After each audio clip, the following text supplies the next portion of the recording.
What if I told you the greatest rebellion in human history wasn't a war? It was a building, a tower, so tall it tried to scrape the heavens, not made of steel or glass, but of raw ambition. And its collapse didn't come with flames or earthquakes, but with a whisper, a single decision that rewrote the future of humanity. Let us confuse their language. In a single stroke, God didn't destroy mankind. He divided it, shattered a united world into fragments of culture, language, and identity.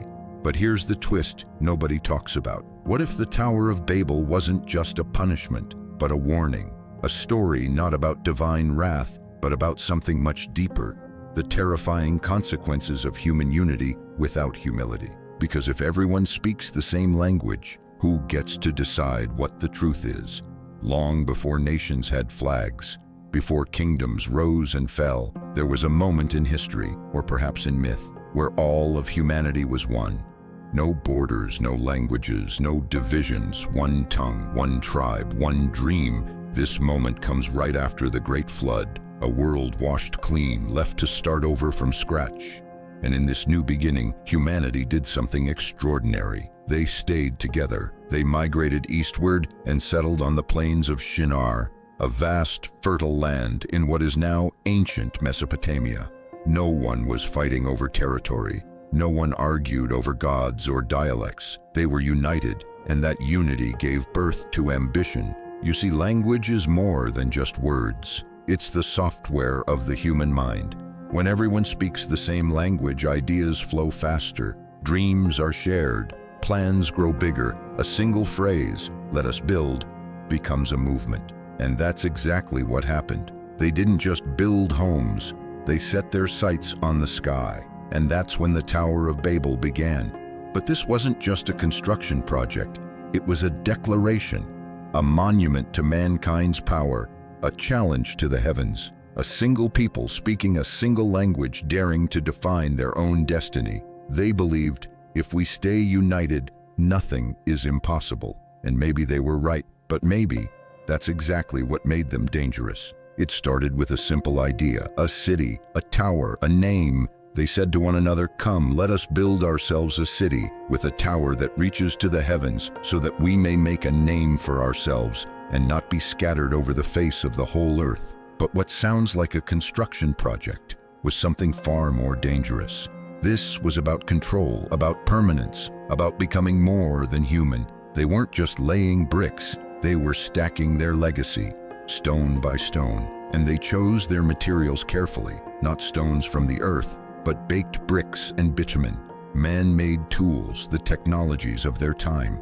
This wasn't a tribute to God, it was a monument to themselves, a place where their name would never be forgotten. A tower so tall the heavens would have no choice but to acknowledge their existence. And as the tower rose, so did their pride. Each brick became a symbol, not of unity, but of defiance. They weren't reaching up to touch God, they were trying to replace Him. Because if they could build high enough, if they could stay together forever, then who needed divine guidance? Who needed limits? Who needed anyone telling them no? This was mankind's attempt to rewrite the rules, to build a heaven on earth, and crown themselves as the architects of their own salvation. But somewhere high above their dreams and scaffolding, something, or someone, was watching, and he wasn't impressed. Unlike the flood, there were no thunderclaps this time, no fire from the sky, no earth-splitting judgment. The intervention came quietly, subtly, strategically. "Let us go down," God says, "and confuse their language so they will not understand each other." That's it. No destruction, just confusion. But in that one almost surgical decision, everything unraveled. Imagine it. You're mid-sentence, giving orders to your team, and suddenly your words sound like noise. Your friends look at you puzzled. You try again, slower, louder, nothing. Now imagine it happening to everyone. Chaos erupts, arguments flare, misunderstandings multiply. Progress halts. The bricks still lie scattered across the plains, but the dream gone, because dreams require communication, and without understanding, nothing can be built. God didn't crush the tower, He crushed the connection, and that was far more effective. Because what truly binds humans isn't strength or numbers or even belief. It's language, the ability to share, to build together, to shape a future with words. So when that broke, so did the illusion of invincibility. But here's the part that often gets overlooked. God saw their potential. He even said, if as one people speaking the same language they have begun to do this, then nothing they plan to do will be impossible for them. Let that sink in. This wasn't punishment for failure, it was interruption for success, which begs the question, was God afraid of what they could become, or was he protecting them from something they couldn't yet understand? On the surface, the Tower of Babel looks like a cautionary tale about pride, but dig deeper and something more uncomfortable begins to emerge. What if it wasn't about the tower at all? What if it was about what the tower represented? A future where all of humanity is unified under one language, one goal, one system. Sounds like a utopia, right? But here's the paradox. Unity without diversity is control. And control without accountability becomes tyranny. Because when everyone thinks the same, speaks the same, and follows the same direction, who decides that direction? Who becomes the architect of that unity? In Babel, the people wanted to make a name for themselves. But who would own that name? We've seen this pattern repeat throughout history. Empires rise promising unity. Rome, Babylon, the Third Reich, even modern tech conglomerates. But behind every great unifying vision lies a shadow, the loss of individual freedom. So maybe God wasn't just scattering bricks and babbling tongues. Maybe he was diffusing a time bomb. Imagine if they had succeeded. One people, one city, one ideology. Forever. No rebellion, no new ideas, no permission to be different. That kind of unity sounds stable, but it's unnatural. Because human nature is diverse by design. We think differently, we speak differently, we dream differently, and perhaps that's exactly what God was trying to protect. Not to punish unity, but to preserve freedom, because a world of perfect order is a world without choice. The tower never reached the heavens, but its collapse echoed across the earth. In the blink of a moment, a single world split into many. New languages, new customs, new boundaries, new fears. People who once built together now built apart. They scattered, not out of choice, but confusion. And from those scattered groups came the seeds of civilization. The rise of nations didn't begin with exploration. It began with miscommunication. Every language carried new thoughts, new myths, new gods, and new ways of seeing the world. The once united tribe of Babel became the mosaic of humanity, each fragment carrying pieces of the same past, but with a different accent, a different rhythm, a different truth. But there was a cost. Division bred difference, and difference eventually bred fear, then envy, then violence. Misunderstanding turned into mistrust. Borders were drawn not just on land, but in hearts. And though we evolved, with cities, laws, and empires, that fracture never fully healed.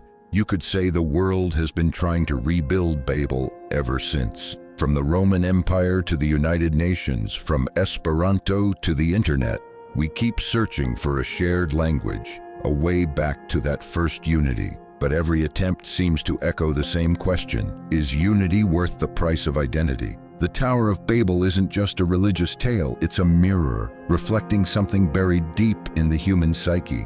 And it's not the only story of its kind. In Sumerian myth, there's a legend of a time when all humans spoke one language, until the gods mixed their tongues to prevent rebellion. In Mayan tradition, the gods destroyed early mankind for building too much, too fast, too arrogantly. Even in Greek mythology, Prometheus was punished not for violence, but for enlightening mankind, for daring to give them fire, the very symbol of progress. It's as if every culture carries its own version of the same warning. When humans try to become gods, something always breaks. But why? Why do so many ancient stories fear human potential? Is it because the ancients believed we weren't meant to rise too high, or because they knew, from experience, that power without wisdom leads to collapse? These stories don't just live in temples or scrolls.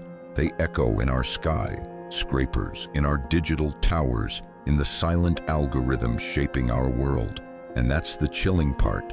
The Tower of Babel didn't need to fall to become real. It only needed to be remembered. because the lesson it teaches is timeless. When ambition outruns humility, even gods may intervene. So maybe Babel wasn't just about language. Maybe it was a myth that speaks to our deepest dilemma. How far should we go before something stops us? Look around. We may not be stacking bricks in a desert, but we are building towers, digital ones, invisible ones, algorithms, networks, clouds. Each day we create systems that connect the globe, speak in one code, share one language, data. And like Babel, the goal is unity, efficiency, immortality. We're building platforms that promise to erase distance, erase difference, even erase death. But as our systems grow taller, something familiar starts to echo beneath them. The silence of voices drowned out, the tension of cultures collapsing into sameness, the risk of a single point of failure, not in stone but in code. The Tower of Babel fell because humans tried to erase the divine boundary between creation and creator. Today, we blur the same line, not with bricks, but with AI, biotechnology, and centralized power. So we must ask, are we solving the problem of Babel or repeating it? Because maybe Babel wasn't just a story about the past. Maybe it was a prophecy, a warning that whenever humanity becomes too powerful, too united under one system, nature, or something beyond it, steps in to restore the balance, not out of cruelty, but mercy. Because if we forget how to listen to different voices, if we climb too fast without knowing why, then maybe, like before, the language will change again.